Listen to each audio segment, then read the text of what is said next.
बड़ा विरोधाभास इस तरमीमी बिल में नजर आ रहा है।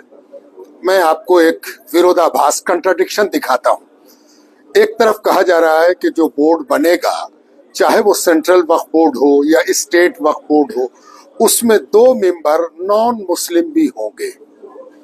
एक बात आई। दूसरी बात ये कही जा रही है कि आगा खानी बोर्ड अलग बनेगा, बोहरा बोर्ड अलग बनेगा। इसके मतलब यह है कि सरकार समझती है कि जिस फेथ का बोर्ड है, उस फेथ के लोग अगर नहीं होंगे तो उनके फेथ का भला नहीं होगा। अगर ऐसा नहीं सोचती तो आगा खानी बोर्ड अलग क्यों बनता, बोहरा बोर्ड अलग क्यों बनता, जो बनाना चाह रही है सरकार।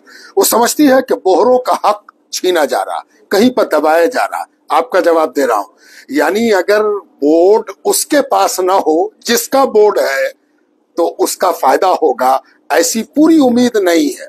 लेकिन विरोधाभास ये है कि 2 नॉन मुस्लिम मेंबर भी होंगे, तो ये किसका फायदा करेंगे। और अगर 2 नॉन मुस्लिम मेंबर होने से बोर्ड सही चलेगा तो आगा खानियों का बोर्ड अलग बनाने की क्या जरूरत है। अब दूसरी बात ये कि हम लोगों की एक पुरानी लड़ाई थी खानकाह वालों की, कि खानकाह लगातार बढ़ती हुई शिद्दत, विचारों में जो कठोर विचार आजकल आ रहा, बहुत हम कड़े होते चले जा रहे हैं, उसकी वजह से सूफियों को काम करने में दुश्वारी है। अब सूफी अपनी दरगाह का दरवाजा धर्म मसलक सबको किनारे करके खोले रखता। आप कोई भी हो, आप आइए अंदर, आप मेरे हैं और हम आपके हैं। हम कव्वाली सुनते हैं, कव्वाली मेरे यहाँ पनपी है, हम साज बजाते हैं, हम कव्वाली को सूफी परंपरा का हिस्सा समझते हैं, हम कव्वाली को सूफियों का करिकुलम मानते हैं। एक सूफी जब तक अपना करिकुलम पूरा नहीं करेगा वो सूफी बन कैसे सकता है। क्या आप एक स्टूडेंट को अपना सिलेबस पूरा नहीं करने पर डिग्री देंगी? तो सूफी तो समा के बगैर जी नहीं सकता। अब किसी के यहाँ समा हराम है, प्रोहिबिटेड है, वो गौर से सूफी को देखता है कि ये तो समा सुन रहा, कव्वाली सुन रहा। इसीलिए हम लोग बड़ी लंबी लड़ाई लड़ते चले आए थे कि सूफियों का अपना बोर्ड होना चाहिए।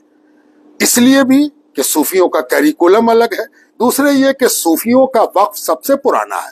अगर इस हिंदुस्तान में 800 साल पुराना वक्फ खोजा जाएगा तो वो सूफी का होगा। सूफियों को बादशाहों ने दिया, अमीरों ने दिया, आम आदमियों ने दिया, राजा महाराजाओं ने दिया, सब ने सूफियों को दिया, इसलिए कि सूफी सबका है।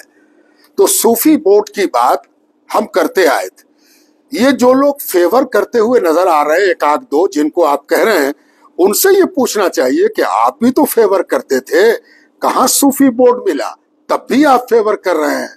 इसको कहते हैं ब्लाइंड फेवर, कि तुम हमको दो या न दो, हम फेवर करेंगे।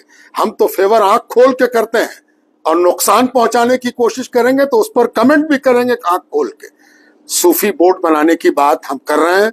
हम मांग कर रहे हैं कि सूफियों की व्यापक विचारधारा, इसको अगर बचाना है तो सूफी बोर्ड बनाना होगा, ताकि सूफी विचारधारा स्वस्थ भी रहे, प्रभावी भी रहे। धन्यवाद।